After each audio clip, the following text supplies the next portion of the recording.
Welcome, keluarga Higher Than Ever Church. Di podcast Deep Talk with Pastor, kami ingin menjawab setiap pertanyaan-pertanyaan saudara dari sudut pandang Higher Than Ever Church Pastors. So, stay tuned, cause the truth shall set you free. Kebenaran yang kamu ketahui akan memerdekakan kamu. God bless. Shalom keluarga Higher Than Ever Church, kita bertemu lagi dalam podcast Deep Talk with Pastor. The truth shall set you free. Kebenaran yang kita ketahui akan memerdekakan kita semuanya. Bagaimana kabar saudara semuanya? Saya percaya pasti luar biasa, pasti ajaib sekali di dalam Tuhan.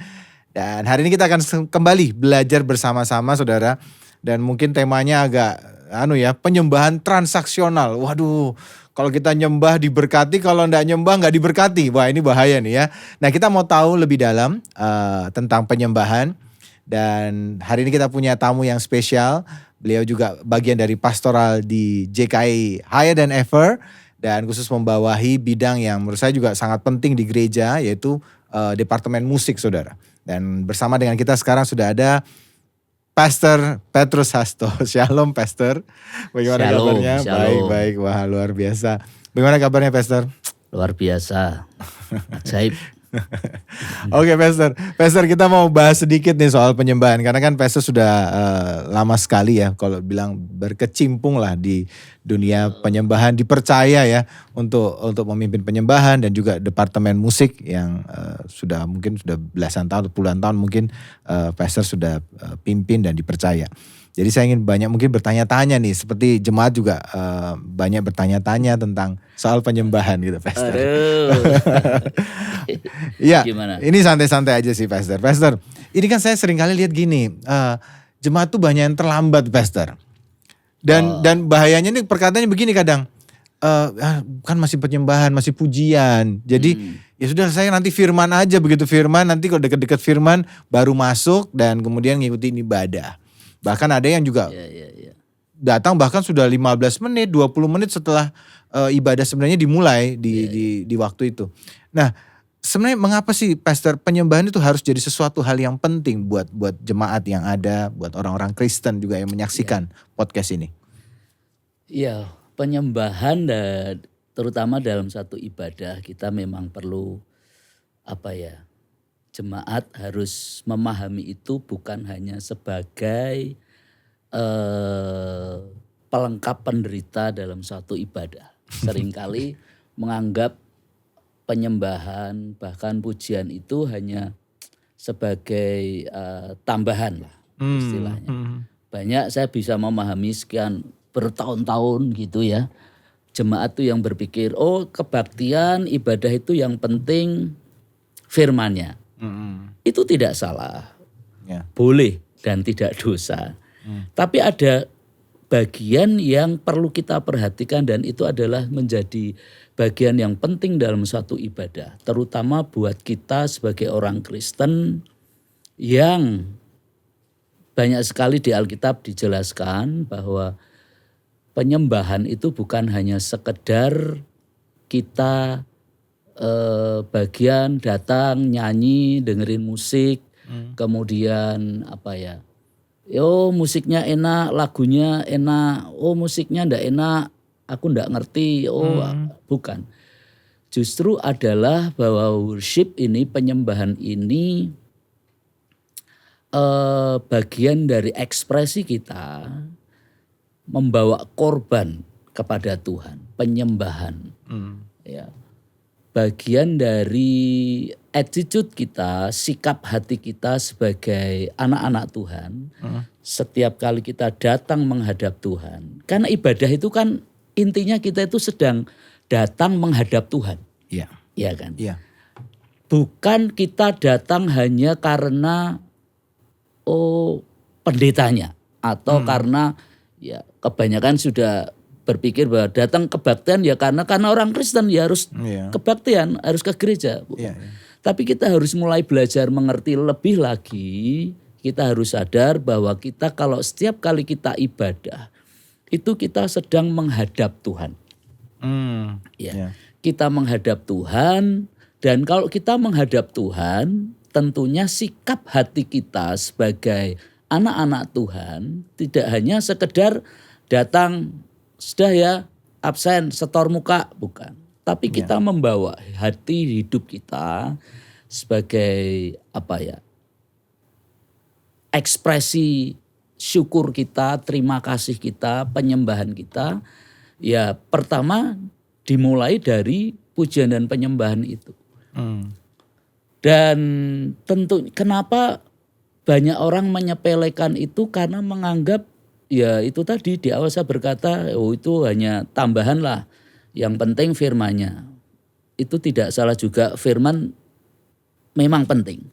Iya. Tapi dalam pujian penyembahan sangat penting sekali karena itu sekali lagi saya ulangi itu adalah attitude, ekspresi hati kita, penghormatan kita seperti arti kata worship itu sendiri di yang pertama kali di Alkitab disebut kata worship itu adalah di Kejadian 22 ayat 5 saat Abraham mau membawa Ishak ke Gunung Moria, dia ngomong ke dua bujangnya, kalian tinggal di sini, kami akan sembahyang.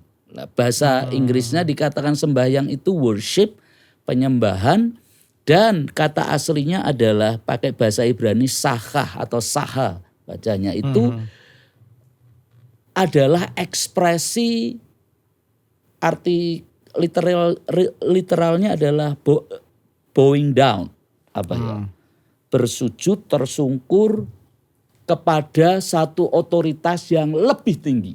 Oke. Ya kan? Ya. Itu jadi bukan hanya sekedar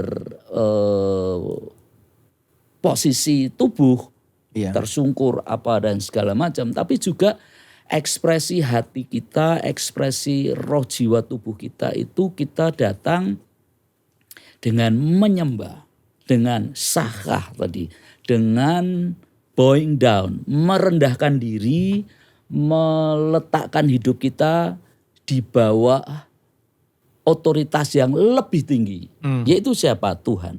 Iya. Oleh karena itulah kata worship itu dipakai Abraham, sakah itu dipakai Abraham. Karena dia mau mempersembahkan itu tadi, membawa korban itu tadi kepada Allah yang tentunya lebih tinggi, lebih besar, yang lebih mulia dari dia. Setiap kali kita ibadah, kalau kita memiliki sikap hati kita yang pertama ini bahwa kita mau datang menghadap Tuhan, ya, dengan menyembah, dengan merendahkan diri di bawah otoritas, di bawah kebesaran Allah yang luar biasa. Dan itu menjadi ekspresi syukur kita karena kita sudah dipelihara Tuhan tentunya. Ya. Kita sudah diberkati, kita mengalami banyak hal. Bahkan sekalipun kita kita sedang mengalami hal-hal yang tidak baik-baik saja atau sedang mengalami banyak masalah. Justru saat-saat seperti itulah setiap kali kita datang menghadap Tuhan, itu adalah saat yang bagus. Kita mengakui kebesaran Tuhan di atas semua yang sedang kita alami. Disitulah Tuhan akan bekerja. Dan kalau kita kembali berkata, kenapa banyak jemaat yang terlambat? Karena sisi itunya sudah mulai hilang. Saya berkata, seringkali saya ngomong ke teman-teman, pelayan, dan saya kapan hari share di satu grup, sel grup kita, satu wilayah. Bahwa Tuhan itu menghormati, menghargai, dan juga dia itu konsekuen dengan apa yang juga kita tetapkan. Maksud saya gini, kalau kita ini secara jasmani, secara manusia kita sudah menetapkan dengan jemaat, dengan gereja, kita sudah menulis. Kita ibadah jam 7, jam 10, jam 5, jam 3. Kita secara manusia menetapkan itu. Tapi Tuhan selalu konsekuen. Oke. Kamu menetapkan ibadah jam 7, jam 10, jam 9, jam 12 atau jam 3 atau jam 5 sore. Tuhan pasti akan hadir. Di jam seperti yang sudah kita tetapkan. Ya. Kenapa? Karena Tuhan itu berjanji di Keluaran pasal yang Keluaran pasal yang ke-30, 20 ya. Saya diingatkan ayat Tuhan, ayat firman Tuhan ini. Keluaran 20 ayat 24, saya akan bacakan. Kau buatlah bagiku mezbah dari tanah dan persembahkanlah di atasnya korban bakaranmu dan korban keselamatanmu, kambing dombamu dan lembu sapimu pada setiap tempat yang ku tentukan menjadi tempat peringatan bagi namaku. Aku akan datang kepadamu dan memberkati engkau. Jadi saya ulangi, pada setiap tempat yang kutentukan menjadi tempat peringatan bagi namaku, aku akan datang kepadamu dan memberkati engkau.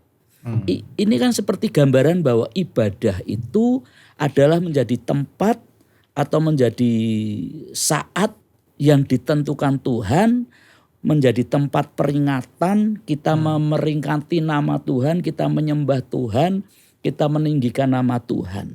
Dan dikatakan ini perkataan janjinya. Jelas sekali di Keluaran 20 ayat 24 ini berkata, aku akan datang kepadamu dan memberkati engkau. Jadi kita mungkin bisa yang bikin jadwal. Dan Tuhan akan menghargai dan menghormati dan dia sesuai dengan firman-Nya ini, oke, kamu jam 7 ibadah, aku akan datang. Ya. Kalau kehadiran Tuhan itu begitu disiplin, Tuhan datang jam 7, Tuhan datang. Ya. Dia menghargai kita. Tapi kalau kita sebagai umatnya, sementara kita itu tidak menghargai bagaimana Tuhan itu juga menghargai kita dengan dia datang tepat waktu. Ya. Itu adalah satu sikap tingkah laku yang sungguh tidak menghormati yang namanya Tuhan. Yang selama ini memberkati kita. Yang kita sembah, yang kita berpikir, Tuhan ngerti yuk. Pangerten, istilahnya pengertian lah. Kita ini juga sibuk, ya kita ini kan susah bangunnya. Tuhan pengertian lah. Ya kan, seringkali kita berpikir gitu. Nggak apa-apa, Tuhan tuh baik, nggak bakal marah. Nggak. Loh memang, itu memang Tuhan tidak akan langsung ekspresif marah, telat, enggak. Tapi kita harus belajar bertumbuh dewasa. Bagaimana kita itu melihat ini ya.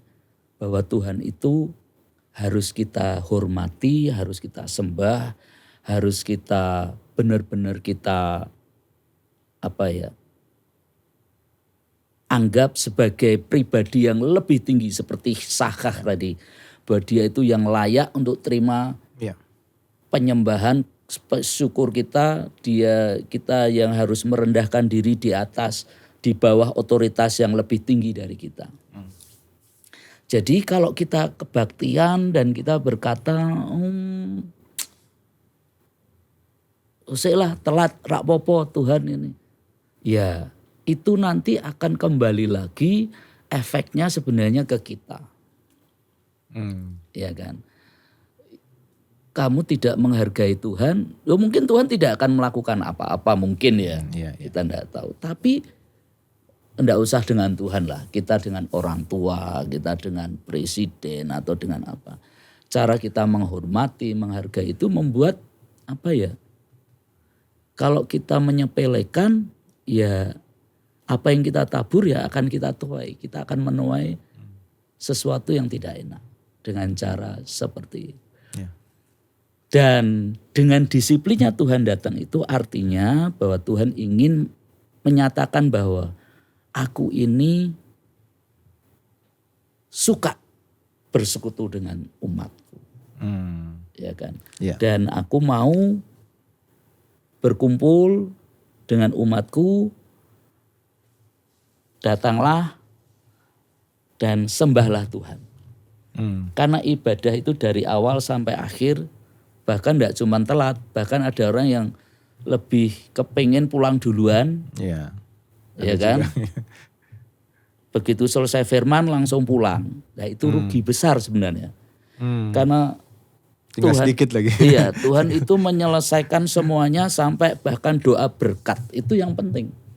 Ya. Di awal kita datang tidak terlambat. Ya, ke kantor aja tidak boleh terlambat, ke sekolah tidak boleh terlambat, apalagi kita menghadap Tuhan.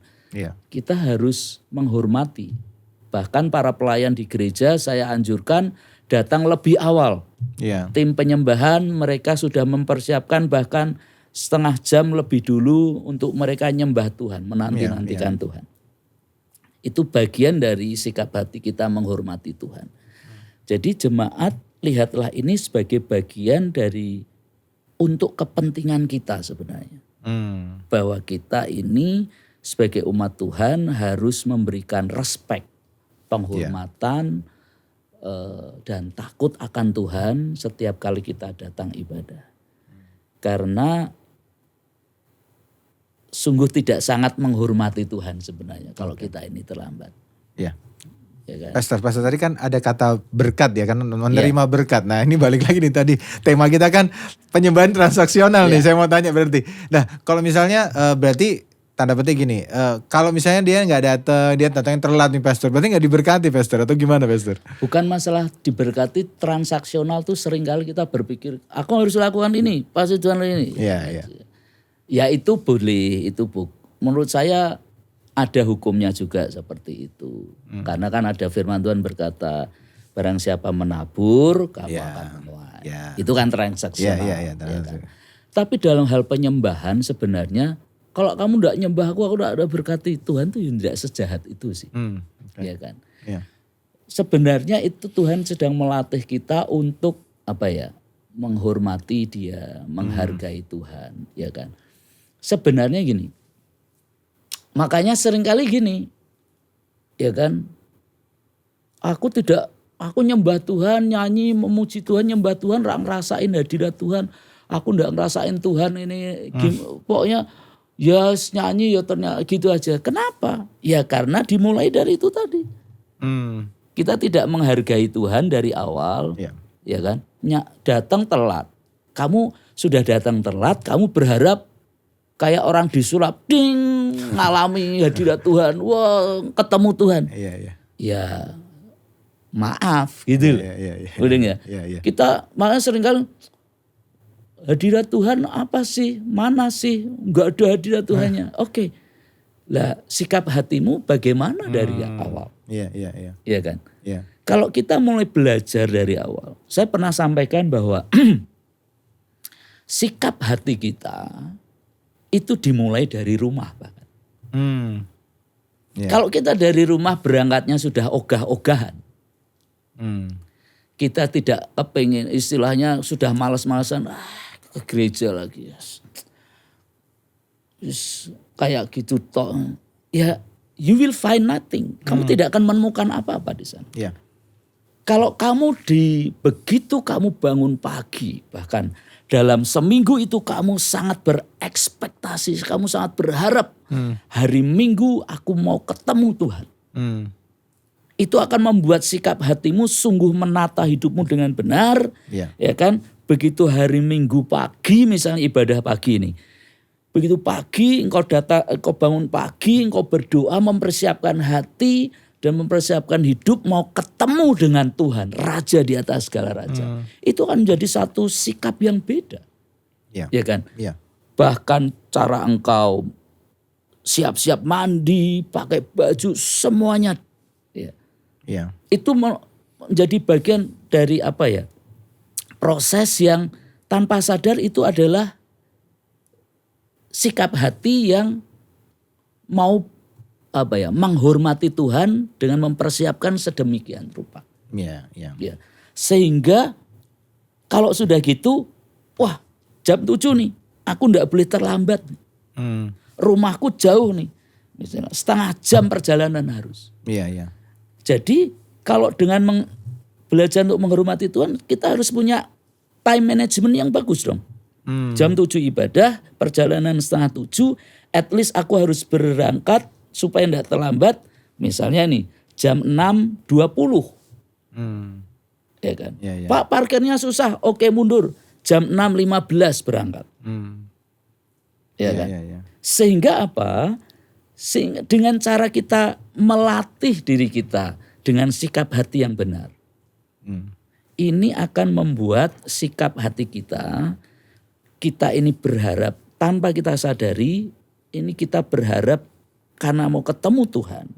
Ya. Ini adalah bagian dari korban kita. Tanpa kita sadari. Iya. Saya bicara tentang korban ini, korban bukan hanya berupa uang, bukan hanya berupa persembahan barang. Iya. Tapi bagaimana kita ini melatih mendidik jiwa kita. Melatih mendidik daging kita untuk mau tunduk dan mau menghormati Tuhan. Ya kan? Daging lemah, mau bangun pagi susah. Itulah yang harus kamu korbankan. Harus kamu didik. Melatih daging kita. Mempersiapkan dengan benar. Itu adalah bagian dari korban yang sedang sudah kita taruh di mezbah. Bagian dari penyembahan juga berarti itu Iya, pastor ya. begitu nanti ke gereja, ya toh, percayalah. Kalau kita dengan sikap hati yang benar seperti ini, kita datang ke gereja tidak terlambat dan kita ini mempersiapkan begitu datang lebih awal, kita bisa persiapan menghadap Tuhan sekalipun kita tidak melihat fisiknya Tuhan, tapi kita ngerti ada Tuhan di situ, kita mempersiapkan hati, kita nyembah Tuhan. Saya yakin sekali kita akan mengalami jamahan Tuhan. Kita akan mengalami yang namanya kehadiran Tuhan di situ. Iya. Karena dikatakan tadi di Keluaran 20 di setiap tempat.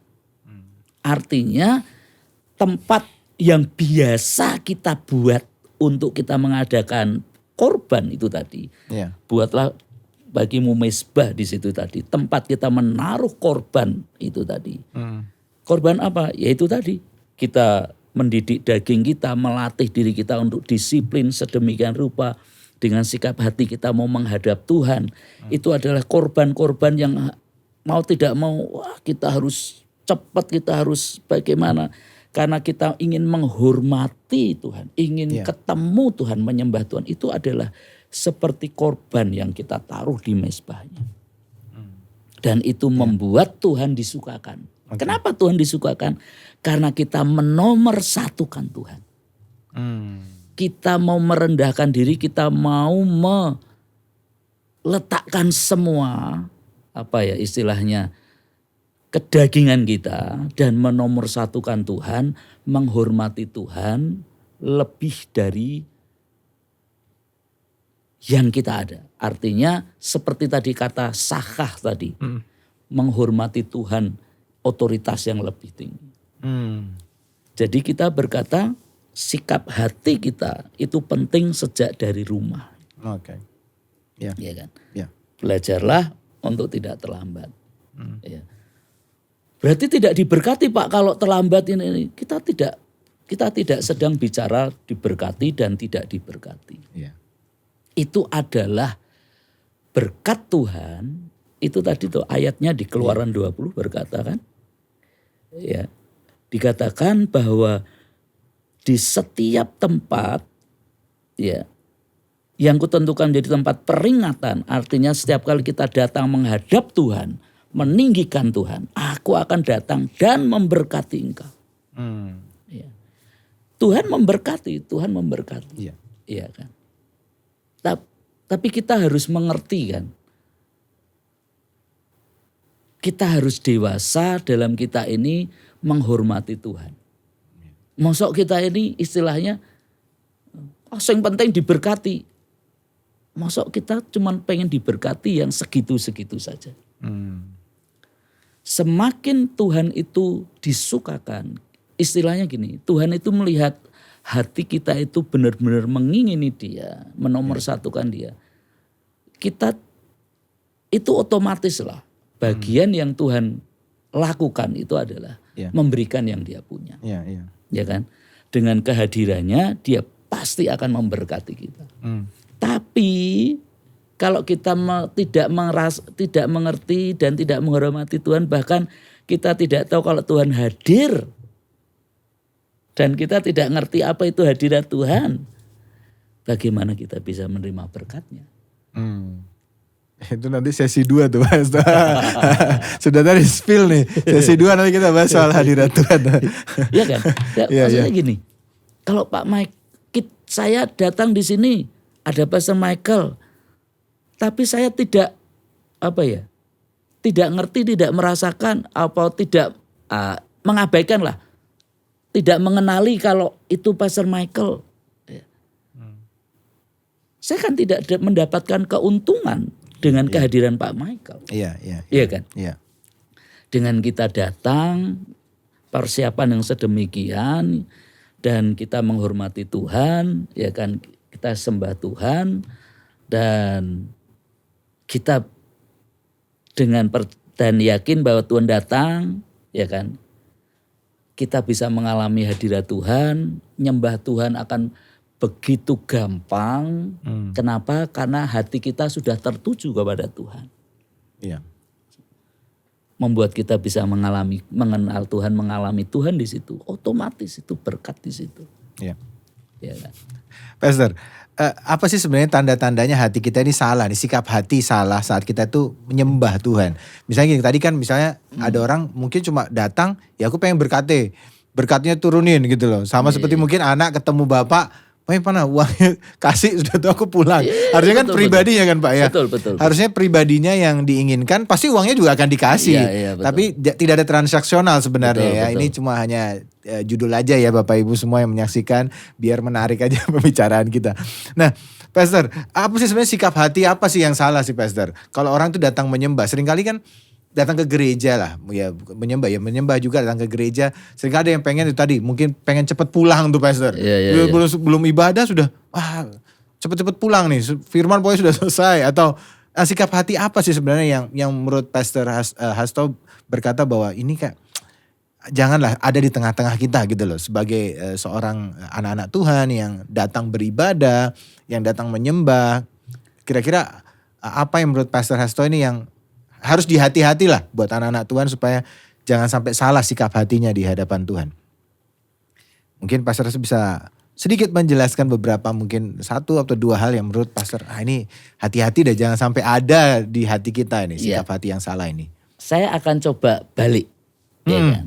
Tadi kan pertanyaannya, sikap hati yang salah yang seperti apa? Saya akan coba bicara. Saya dulu pernah sampaikan di khotbah saya dulu sudah sekian tahun yang lalu. Iya. Bagaimana kita datang kepada Tuhan setiap kali kita ibadah atau setiap kali kita menghadap Tuhan. Ya. Apa yang bisa kita lakukan, minimal yang perlu kita lakukan. Jadi untuk daripada kita bicara sikap yang salah seperti apa, saya mau kasih sesuatu kebenaran supaya saudara nanti bisa melihat sendiri atau mengalami sendiri. Sehingga saudara sendiri juga bisa menilai. Berarti kalau kita tidak seperti ini, itu berarti kurang pas. Iya. Jadi ada cerita di Alkitab di Lukas 7. Seorang wanita berdosa, waktu ngerti Yesus makan di rumah Simon yang dikatakan dia orang Farisi mungkin, atau ya pokoknya orang yang Tuhan mau datang di situ untuk makan bersama murid-muridnya. Si wanita yang berdosa ini begitu mengerti, dia pasti sudah mendengar tentang Yesus ini. Itu yang membuat dia kepengen ketemu dan kepengen datang ketemu, melihat Yesus secara langsung. Dan terjadilah itu di Lukas 7 peristiwa wanita ini datang langsung masuk, ya kan? Dan dikatakan ini ya. Ceritanya ini dikatakan demikian. Di kota itu ada seorang perempuan yang terkenal sebagai seorang berdosa. Lukas 7 ayat 37 sampai. Ketika perempuan itu mendengar bahwa Yesus sedang makan di rumah orang Farisi itu, datanglah ia membawa sebuah buli-buli pualam berisi minyak wangi. Sambil menangis ia pergi berdiri di belakang Yesus dekat kakinya. Lalu membasahi kakinya itu dengan air matanya dan menyekanya dengan rambutnya. Kemudian ia mencium kakinya dan meminyaknya dengan minyak wangi. Ketika orang Farisi yang mengundang Yesus melihat hal itu, ia berkata dalam hatinya, jika ia nabi, tentu ia tahu siapakah dan orang apakah perempuan yang menjamahnya ini. Tentu ia tahu bahwa perempuan itu adalah seorang berdosa. Kemudian kita lompat di ayat yang ke-44. Dan sambil berpaling kepada perempuan itu, ia yaitu Tuhan Yesus berkata kepada Simon, orang Farisi itu berkata, engkau lihat perempuan ini? Aku masuk ke rumahmu, namun engkau tidak memberikan aku air untuk membasuh kakiku. Tetapi dia membasahi kakiku dengan air mata dan menyekanya dengan rambutnya. Engkau tidak mencium aku, tetapi sejak aku masuk, ia tiada henti-hentinya mencium kakiku. Engkau tidak meminyaki kepalaku dengan minyak, tetapi dia meminyaki kakiku dengan minyak wangi. Sebab itu aku berkata kepadamu, dosanya yang banyak itu telah diampuni, sebab ia telah banyak berbuat kasih. Ini, saya mau bagikan ini sebentar. Ini adalah ada 3 hal yang dilakukan wanita ini yang sangat fenomenal sekali. Dan saya berani berkata ini yang harus kita belajar kalau kita mau nyembah Tuhan. Setiap kali kita datang kepada Tuhan. Dikatakan di sini, Simon dia berkata, sejak aku, dikatakan, engkau lihat perempuan ini,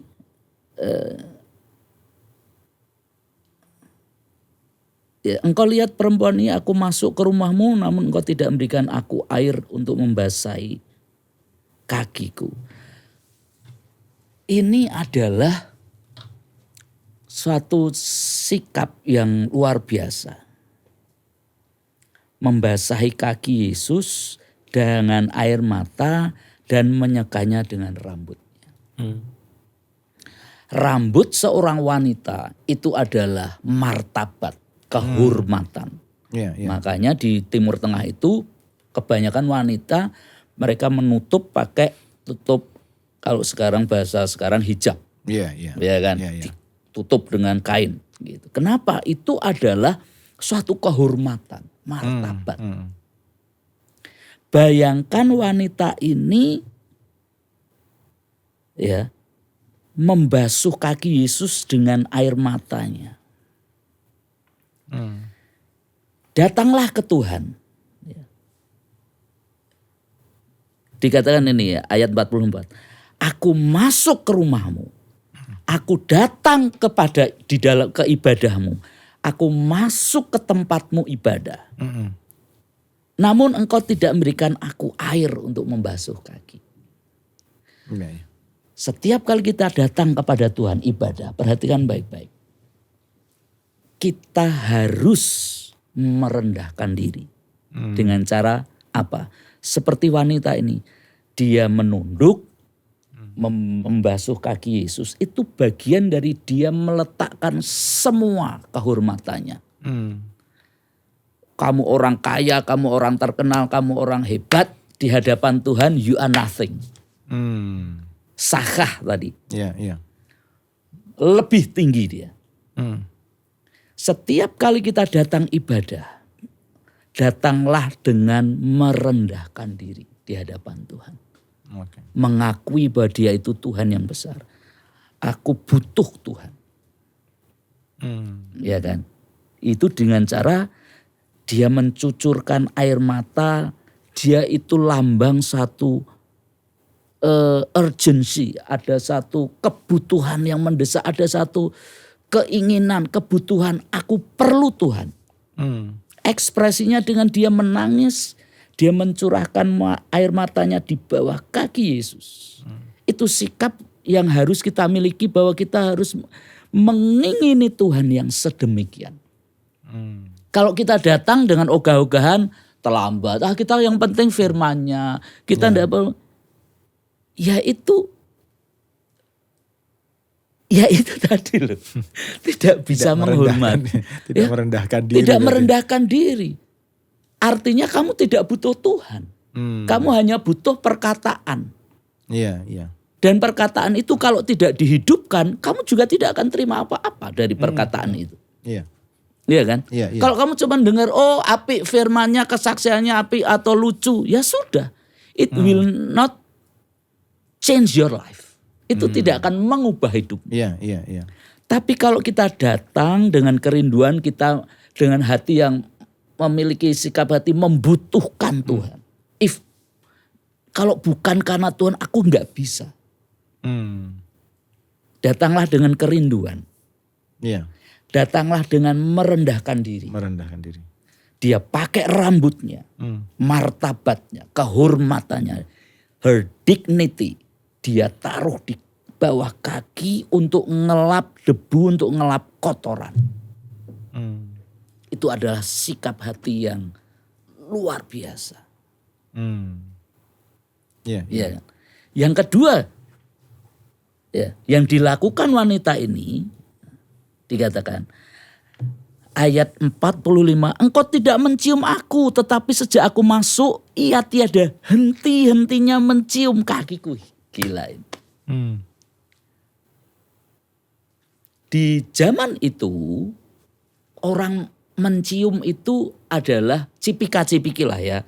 Artinya itu adalah sikap yang diberikan oleh tuan rumah menyambut tamu yang akrab, yang dekat. Ya istilahnya yang sangat dekat lah istilahnya, sahabat lah, pokoknya menghormati. Itu di budaya sana itu dengan memberikan ciuman cipika-cipiki, dan itu hari-hari ini banyak sekali orang masih melakukan. Iya kan? Sambutan yang hangat, sambutan yang menghormati, yang menerima, sambutan yang mengasihi. Iya kan? Dengan cara mencium. Simon tidak mencium dikatakan. Yang punya rumah tidak memberikan sambutan yang proper, yang seharusnya kepada Yesus. Berarti dia jaga jarak juga. Maybe, mungkin. Tapi wanita ini so special. Mungkin dia merasa tidak layak. Apalagi kalau mungkin wanita dan pria, saya tidak tahu budayanya boleh enggak cipika-cipiki. Dia merasa bahwa ini adalah satu pribadi yang aku ingini, yang aku hormati. Dikatakan, Yesus berkata, dia tidak henti-hentinya menciumi kakiku. Datanglah dengan penuh gelora cinta, mengasihi, mencintai. Bahwa Yesus Tuhan yang kita sembah itu sangat berharga, so precious. Dengan sikap yang kedua ini, sikap keintiman antara umat dengan Tuhannya. Kita dengan mempelai gereja sebagai mempelai wanita dengan Kristus sang mempelai pria. Diekspresikan dengan seperti ini. Ini wanita ini memberikan ciuman yang tiada henti. Itu pun di kakinya. Dan Tuhan berkata, dikatakan selanjutnya, ini yang spesial. Engkau tidak meminyaki kepalaku dengan minyak. Tetapi dia meminyaki kakiku dengan minyak wangi. Zaman itu, kalau seseorang di daerah Timur Tengah, terutama di daerah Israel, orang Yahudi, mereka kedatangan tamu yang terhormat, spesial. Ini budaya lokal mereka. Misalnya kedatangan pemimpin agama atau raja atau siapa. Sang empunya rumah atau kedatangan siapa yang pokoknya yang terhormat. Sang empunya rumah. Dia akan mengeluarkan minyak urapan yang paling dia berharga, yang dia miliki. Dia akan sambut tamu yang terhormat ini. Dia akan buka minyak itu. Dia akan tuangkan di kepalanya. Bagian dari penghormatan tuan rumah terhadap tamu yang terhormat, yang mulia. Dia akan memberikan minyak ini sebagai simbol bahwa dia memberikan yang terbaik yang dia ada kepada tamunya. Makanya ini dikatakan, engkau tidak meminyaki kepalaku. Seharusnya yang diminyaki kepala. Artinya engkau orang terhormat, engkau orang yang layak dihormati, ditinggikan, dihargai. Makanya diberikanlah minyak itu yang berharga itu. Bukan minyak sembarangan, bukan asal minyak yang diambil untuk masak enggak, bukan. Itu minyak yang memang minyak urapan yang berharga yang mereka miliki. Ya kan? Makanya wanita ini memakai minyak narwastu. Itu ditaruh, dituangkan di kakinya. Ekspresi penghormatan.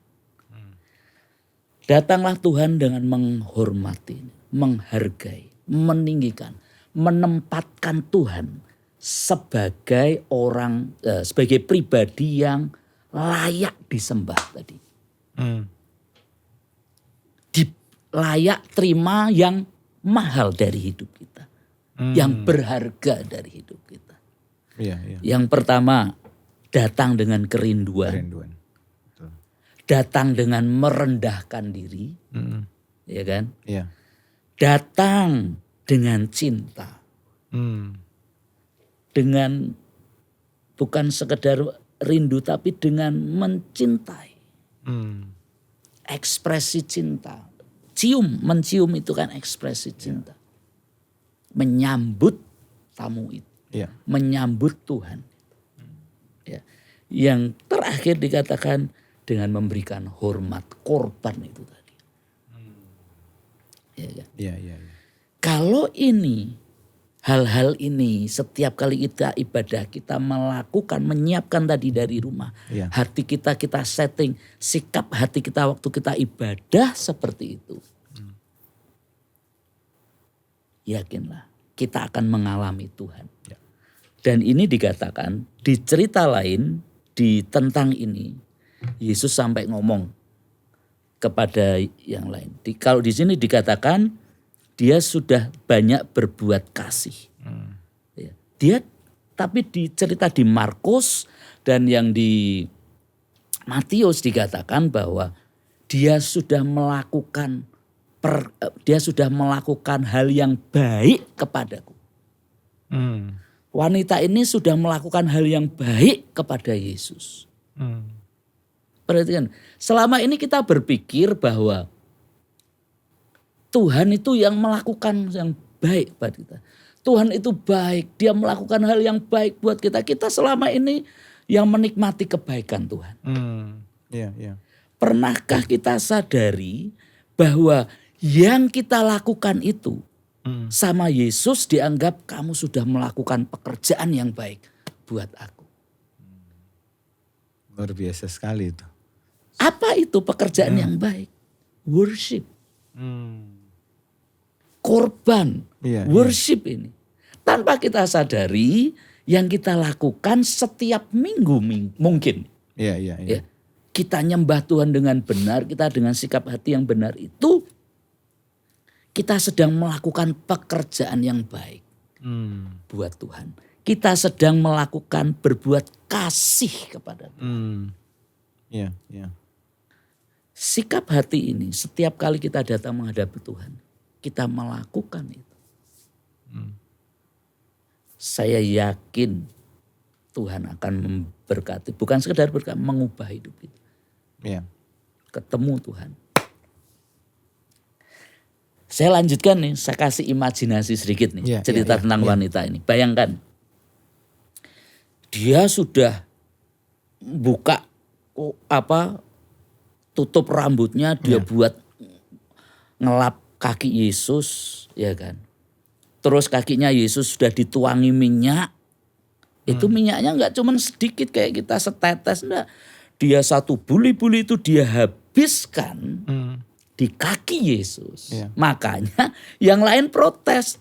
Kalau di Injil Yohanes yang protes si Yudas Iskariot. Kenapa hal ini dibuang? Eman-eman kan bisa buat orang miskin. Iya. Semahal ini. Kenapa dibuang sia-sia di kaki Yesus? Itulah korban. Iya. Ya, yang terbaik yang dia miliki. Dan dia tidak eman-eman, wanita ini tidak eman-eman. Iya. Dia curahkan. Dan tentunya ini mungkin ini imajinasi saya, bayangan saya. Lihat kaki Yesus basah kuyup dengan minyak, dia mungkin juga lap lagi dengan rambutnya. Ya kan? Iya. Dan setelah itu kan Yesus berkata, lalu berkata kepada perempuan itu ayat 48, dosamu telah diampuni. Bahagia. Setiap kali kita datang kepada Tuhan dengan sikap hati yang tadi saya jelaskan ini, poin-poinnya. Ketemu dengan Yesus, di ibadah engkau ketemu dengan Tuhan. Dosamu diampuni.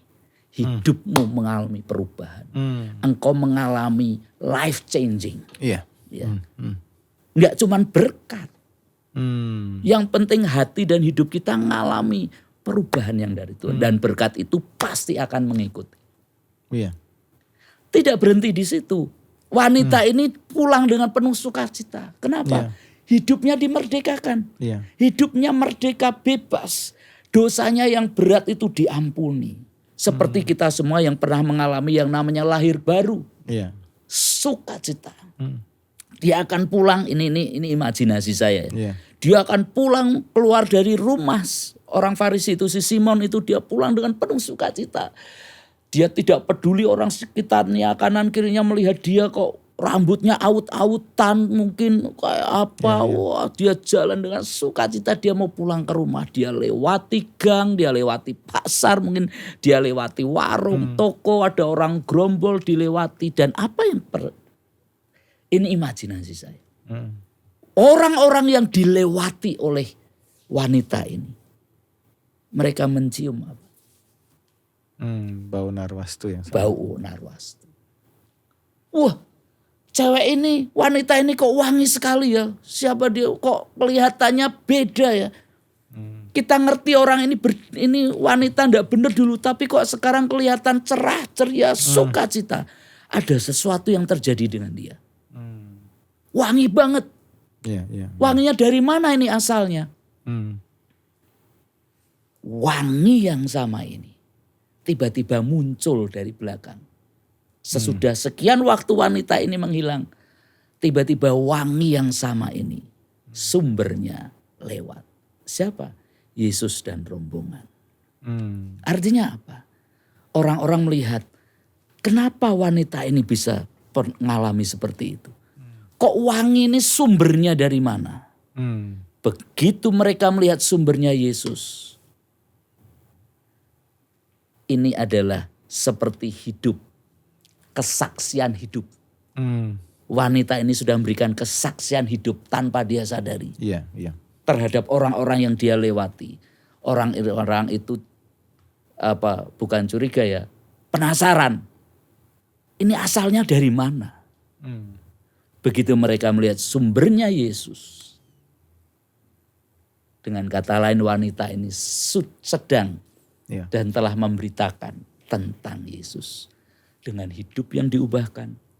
Tanpa sadar minyak wanginya itu menebar kemana-mana. Dan itu sumbernya itu Yesus. Dan Yesus yang dimuliakan. Bukan lagi wanita itu. Jadi sikap hati salah yang mana? Silahkan saudara menilai hidup saudara. Dengan sikap hati cara kita menyembah yang sedemikian. Ngalami perjumpaan dengan Tuhan. Permasalahannya seringkali kita kalau kebaktian, ya gitu, musiknya enggak enak, ya ogah-ogahan. Iya. Ya kan? Tapi kalau kita mau belajar dengan prinsip-prinsip ini, firman ini, wanita ini bagaimana dia menghargai Tuhan. Ya, datang dengan penuh kerinduan seperti ini. Lagi pula memang kan hubungan pribadi ya Pastor ya. Waktu Iya. kita mungkin di gereja banyak orang sih. Tapi mungkin ada yang merasakan sungguh-sungguh hadirat Tuhan. Walaupun Iya. musiknya biasa aja. Iya, betul. Karena itu kan sesuatu hal yang pribadi ya Pastor ya. Di Betul. hadapan Tuhan ya. Iya. Dan itu yang membuat Tuhan tuh berkenan akan setiap penyembahan kita ya. Iya. Harus ada korban tadi. Iya. Harus ada yang namanya Kerinduan. cinta kepada Tuhan. Menghormati Tuhan. Pastor berarti juga begini nih, kalau kita datang ke rumah Tuhan. Saya tadi karena Pastor bilang kemudian wanita itu memberikan satu korban, keharuman bahkan. Berarti juga sama kalau kita itu datang ke rumah Tuhan. Tuhan sebagai tuan rumahnya. Berarti Tuhan juga akan kasih kita minyak wangi seperti tadi tuan rumah yang ini kan kalau dia datang dia mengasihi menghormati seseorang, maka tuan rumah akan memberikan suatu blessing, minyak yang mahal, suatu keharuman akan diberikan. Berarti kita sebagai jemaat juga waktu datang ke rumah Tuhan sebenarnya sebagai tamu datang ke rumah Tuhan, Tuhan akan sambut kita dengan hal yang sama. Makanya ibadah itu betul. jadi sesuatu hal yang penting ya Pastor ya. Iya, betul. Sehingga kalau kita ini sudah belum apa-apa sudah mau pulang, lari pulang duluan. Mau dikasih berkat. Sudah mau dikasih minyak wangi nih sama Tuhan. Itu yang seringkali banyak jemaat yang kehilangan momentum seperti itu. Iya. Gitu. Nah, saya berharap jemaat bisa makin dewasa. Menghargai Tuhan yang sedemikian. Iya. Ya. Dan banyak yang berkata mungkin kebaktian cukuplah dengerin khotbahnya. Nah, makanya ini kenapa kita perlu menyembah Tuhan. Kita itu bagian dari proses yang kesempatan yang bisa kita berikan kepada Tuhan. Oke. Pastor, ini kan seringkali ada omongan seperti ini Pastor. Kalau pujian penyembahan itu kan seperti memberi kepada Tuhan. Kalau firman itu kita menerima. Nah mungkin karena kan kok suruh memberi pengennya menerima aja. Jadi dengarnya firman. Gimana menurut Pastor itu gimana sih? Ada seringkali anggapan gitu kan. Kalau kita worship itu ya kita memberi ke Tuhan gitu. Sedangkan kalau firman itu kayak kita menerima dari Tuhan. Nah, sehingga ada yang kadang kenapa sih ngasih-ngasih ke Tuhan itu. Maunya nerima aja. Iya, betul. Memberi itu bukan hanya sekedar seperti kita memberi kolekte uang. Iya. Ya. Seringkali kita berpikir, kan yang penting sudah ngasih kolekte. Apalagi bangga merasa sudah memberi perpuluhan. Atau bangga sudah memberi persembahan yang khusus, yang gede misalnya. Itu cukup. Ya. Enggak apa-apa sih memberi itu memang bagian dari korban. Iya. Tapi yang Tuhan inginkan adalah bahwa kita ini lebih dari itu, tapi membawa hati dan hidup kita sebagai persembahan tadi. Membawa hati dan hidup kita sebagai persembahan itu caranya bagaimana? Itu tadi seperti yang di awal. Kita menyiapkan hati kita, sikap hati kita mulai dari rumah. Kita datang ibadah, kita mengutamakan Tuhan dengan menyiapkan sedemikian rupa. Dan datang ke ibadah itu dengan sikap hati yang seperti wanita yang berdosa tadi lakukan. Ya kan? Yeah. Itu adalah bagian dari kita ini bukan hanya sekedar memberi, tapi itu adalah bagian dari kita menghormati dan menghargai Tuhan yang selama ini kita sudah menikmati kebaikannya. Ekspresi kita kepada Tuhan yang sedemikian. Kalau firman itu Nah ini pentingnya gini juga, saya mau bicara tentang firman. Ini yang seringkali salah, yang pengertian yang saya mau buka buat saudara juga. Iya.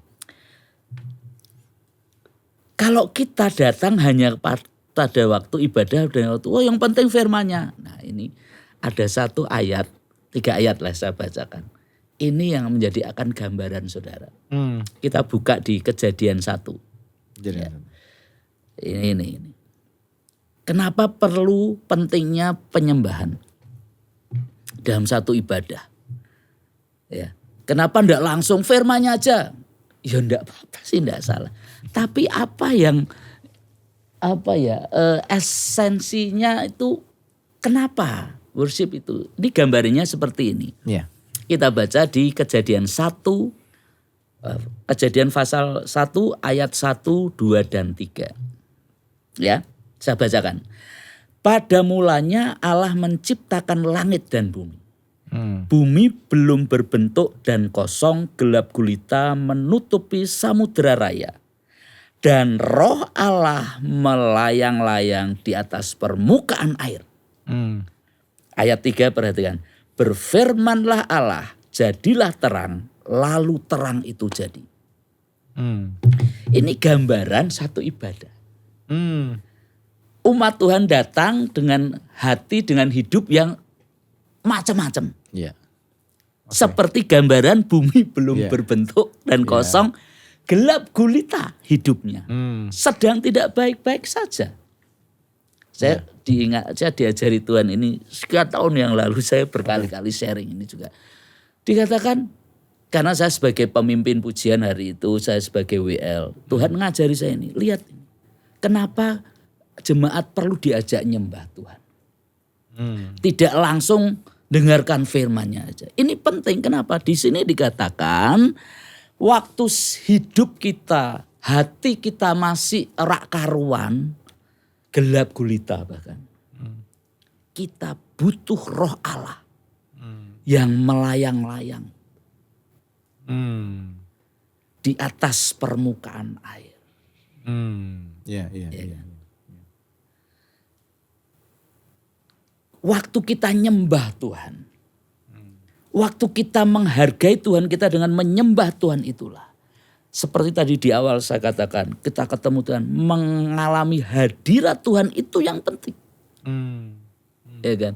Yeah. Kita bisa mengalami Tuhan dalam waktu nyembah Tuhan itu, kita ngadep Tuhan, itulah gambaran roh Allah melayang-layang. Yeah. Sehingga begitu firman itu nanti disampaikan, khotbah firman itu disampaikan, berapa orang yang pengen firman itu jadi daging nyata? Semua pasti. Semua orang. Iya. Perhatikan ayat 3. Setelah roh Allah melayang-layang, dikatakan berfirmanlah Allah, berkhotbahlah hamba Tuhan, jadilah terang. Berapa lama jadinya terang? Ini. Langsung jadi. Langsung jadi. Iya. Faktornya apa? Karena ada roh Allah melayang-layang di situ. Iya. Firman Tuhan itu butuh wadah. Iya. Butuh habitat. Yaitu apa? Hadirat Tuhan. Seperti ikan butuh habitat apa? Air. Firman supaya hidup. Kalau engkau ingin mengalami berkat Tuhan atau mengalami mujizat secara instan, Tuhan berfirman, engkau ngalami. Ini gambarannya. Ya kan? Dan dikatakan setelah roh Allah melayang-layang di atas permukaan air, berfirmanlah Allah, jadilah terang. Tanpa seminggu, 2 minggu, tanpa berlama-lama langsung dikatakan. Lalu terang itu jadi. Dan ini sebenarnya yang diharapkan sebenarnya. Dia diinginkan, diharapkan oleh hamba-hamba Tuhan yang berkhotbah. Bahwa yang dia sampaikan, yang dia khotbahkan. Itu bisa berefek, bahkan jadi daging, bisa dinyatakan, dialami oleh jemaat. Ya, instan. Firman kebenaran itu langsung instan jadi. Bisa dialami oleh jemaat. Tapi kalau firman itu yang disampaikan tidak mendapatkan wadah yang benar dulu. Iya kan? Iya. Bagaimana firman itu dapat kehidupan? Bisa sih, firman itu kan firman kehidupan bisa. Logos dan segala macam bisa jadi rema. Tapi kalau cara engkau menghargai Tuhan yang berfirman seperti itu, apakah itu memungkinkan engkau mendapatkan hal yang seperti ini? Itu sebenarnya bagian proses. Iya. Kenapa kamu harus ikut penyembahan? Kenapa tidak langsung firman-Nya? Ini di sini saya sampaikan. Iya. Karena firman itu butuh wadah. Biarkan roh Allah melayang-layang. Biarkan hadirat Tuhan melingkupimu. Iya. Hatimu dipenuhi dengan kasih Tuhan, jamahan Tuhan, hadirat Tuhan. Firman disampaikan. Langsung itu. Makanya dikata seringkali hamba Tuhan berdoa, biar hati kami jadi tanah yang baik. Tanah yang baik yang seperti apa? Yaitu tadi begitu ada roh Allah yang melayang-layang. Menyingkirkan semua kegelapan dan belum berbentuk dan kosong tadi. Orang yang berangkat ke gereja banyak terjadi hal-hal yang sebelumnya mengganggu konsentrasi fokus mereka. Gara-gara masalah sendal jepit aja sih suasana hati jadi kacau. Nggak bisa nyanyi lah, nggak bisa nyembah, apalagi dengarkan firman. Terganggu banyak macam. Itu kan seperti bumi belum berbentuk dan kosong. Di masalah di mobil itu mempengaruhi suasana hati. Itu kan bumi belum berbentuk dan gelap gulita. Dan kita butuh roh Allah. Hadirat Tuhan itulah, manifestasi dari kehadiran Tuhan itu. Menutupi semuanya, membuat semuanya siap, ready. Dan begitu Tuhan berfirman, manusia roh kita nangkep. Makan yang spesial. Iya. Jadi kenapa perlu ikut penyembahan dari awal? Ya itu. Nek kamu cuma mau denger ke orang ngomong, ya sudah. Iya. Ya kan. Gitu Pastor. Oke. Nah ini harus, jadi ngerti ya saudara semua, mengapa kita harus datang di awal tadi, menyiapkan. Saya tahu, saya juga sebagai pemain musik juga, saya juga tergabung dalam departemen musik. Jadi kami pun juga bahkan sudah 1 jam lebih di awal kami datang untuk persiapan, untuk berdoa lagi, penyembahan dulu di awal untuk mempersiapkan. Dan saudara kalau saudara datang ke ibadah, saudara jangan nunggu pemain musiknya aja. Wah pokoknya pemain musiknya bagus gak nih nyembahnya nih, sampai diliatin gini WL-nya. Nah saudara harus sudah siapkan tadi tuh, diri saudara sendiri harus menyiapkan ya Pastor ya. Karena kita menghadap Tuhan, kita bukan menghadap manusia. Ya kan? Seringkali kita terganggu, wah musiknya apa, wah lagunya. Tapi dengan kita ini fokus karena kita mau menghadap Tuhan. Ya, begitu kita bisa seperti itu. Ya, lagu apapun sebenarnya itu hanya sarana. Iya. Ya, musiknya juga sarana. Iya.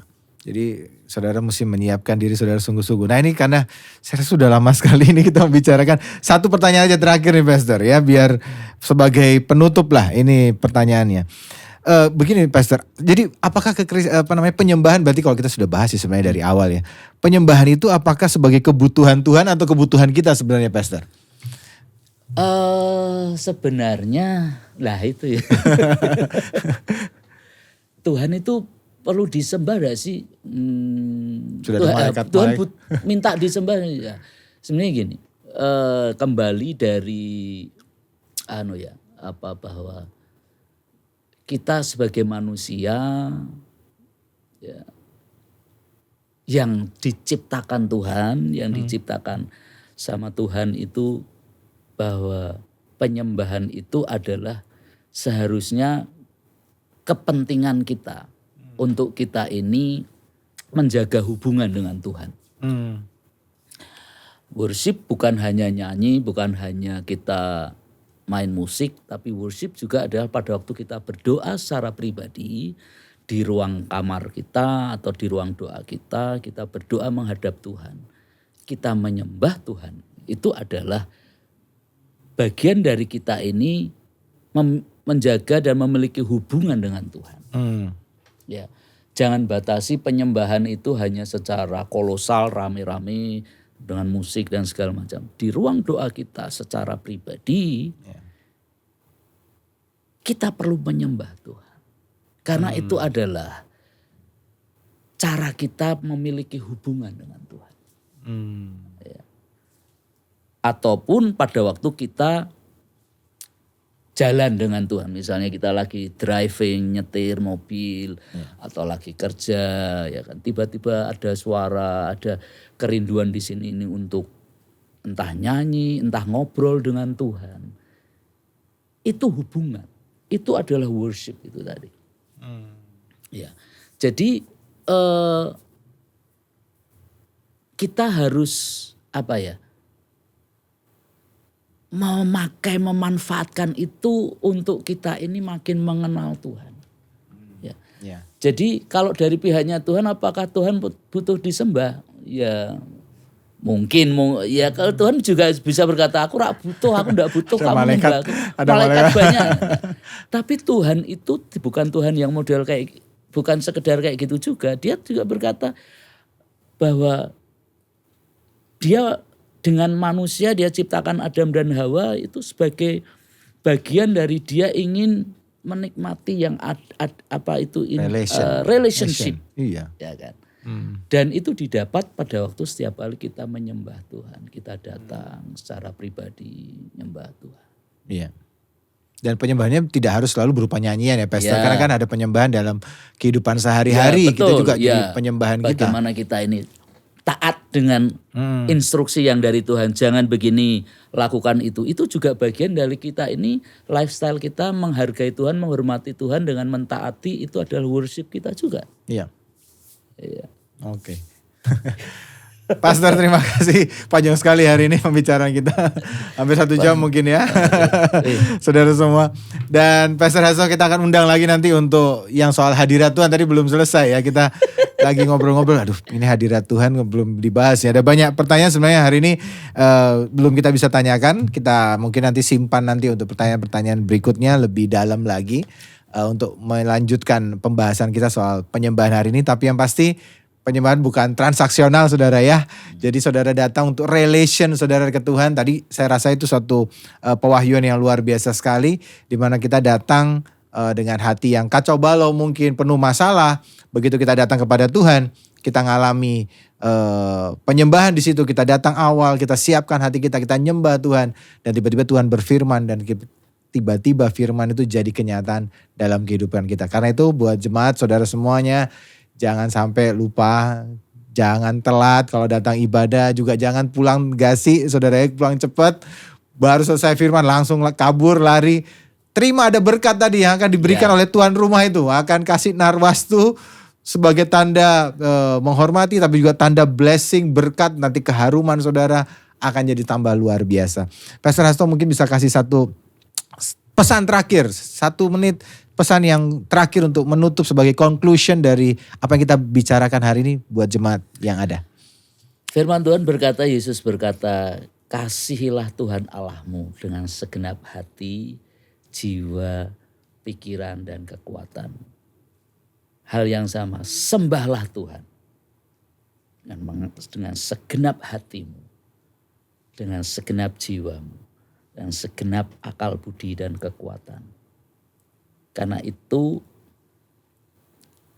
adalah bagian di mana kita ini memberikan penyembahan kita kepada Tuhan. Ya. Persembahkanlah tubuhmu sebagai persembahan yang hidup, yang kudus, dan yang berkenan kepada Tuhan. Itu adalah ibadahmu yang sejati. Roh, jiwa, tubuh, semuanya. Setiap kali kita ibadah, bukan hanya tubuh kita yang hadir,